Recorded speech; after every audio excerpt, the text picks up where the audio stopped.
Hello, my name is Valerie. Today I'm going to show you how to make taco casserole. I'm going to give you a little history lesson on taco casserole.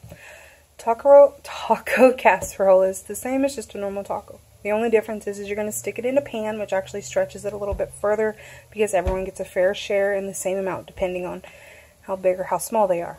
My family, my husband loves to eat finely since he's no longer on nights. In that place, casseroles actually go a little bit further in my house. Well, what you're going to do for taco casserole is you're going to take 2 pounds of hamburger. You're going to stick it in a pan. You're going to dice up half an onion.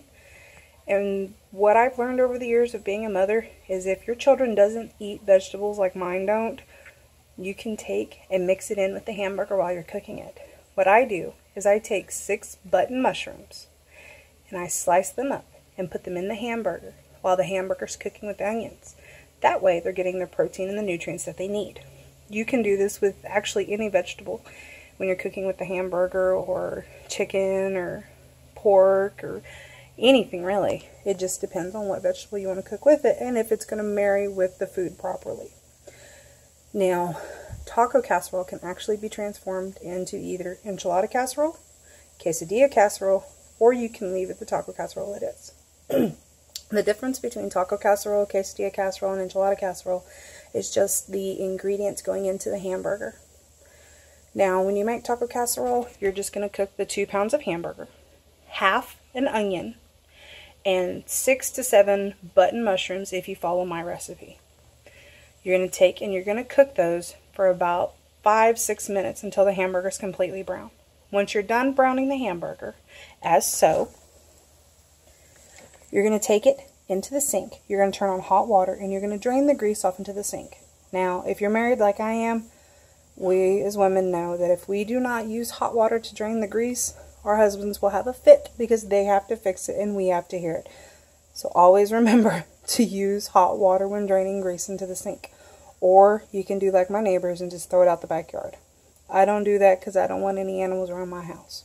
So I run hot water for about 2 minutes before I even put the hamburger in the strainer and let the grease run off. And then I run it for 2 additional minutes after I take the meat out just to make sure it doesn't clog the pipes. Then you're going to take the hamburger and return it back to the pan. And what you're going to do, since you're using 2 pounds of hamburger, you're going to use 2 packages of taco seasoning depending on what kind of taco seasoning you prefer. You can use McCormick, you can use Taco Bell, you can use any kind of taco seasoning that you want. I buy it by the big jar. The big jar is the McCormick. It usually costs about $4 or $5, but my family, we eat a lot of taco, enchilada, quesadilla, casserole type stuff. But I also use the seasoning not only in taco mix, I'll actually use it when I'm also making hamburgers on the grill. I'll mix that, 1 tablespoon of that, with McCormick's hamburger seasoning that you can get at Walmart. And I mix that together and I put that in the hamburger when I'm making hamburgers as well. So the taco seasoning can actually go multiple different ways depending on how adventurous you are with flavors like I am. The next thing, once you go through and put your hamburger back in your pan, you're going to use the 2 packages of taco seasoning. This is a trick that I learned from my grandmother when she owned her own restaurant when I was a baby and my father was in his 20s. You're going to take the 2 packages of taco seasoning, put it in the hamburger, use 1 3/4 cup of water, put it on top. Mix the hamburger into the taco seasoning. You're going to let it get all nice and gooey. And then once it absorbs the seasoning completely, you're going to take the other 3/4 cup of water, put that on top, and let it simmer as so.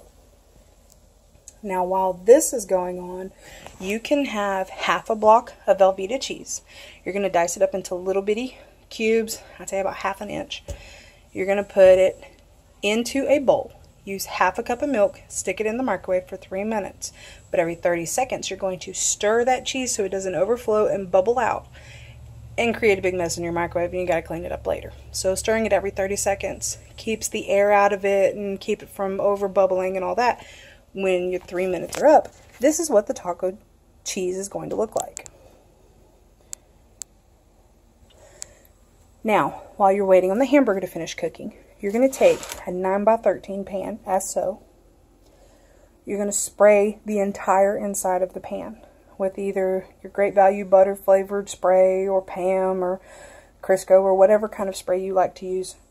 I like to use the Great Value because it tastes the same to me and it costs a lot less than Pam, depending on what I'm cooking.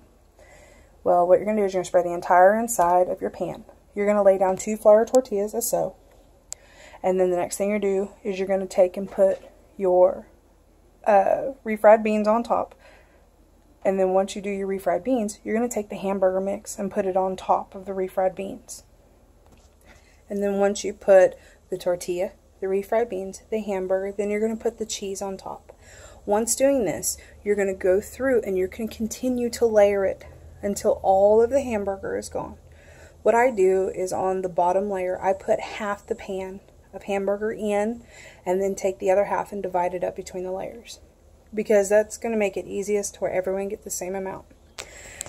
Then once you completely get it done with the tortilla, refried beans, hamburger, cheese, tortilla, refried beans, hamburger, cheese. Once you're done with all the layers, the very top should be the cheese. Now, what I do is I go through, and when I'm making the enchilada casserole, I will use this, the El Paso enchilada green chili sauce. I mix this with the red, and it actually gives my husband the little bit of kick that he needs in his food, and it's not hot. My youngest daughter loves hot. She'll sit and eat jalapenos with her daddy. My middle, she doesn't like anything hot.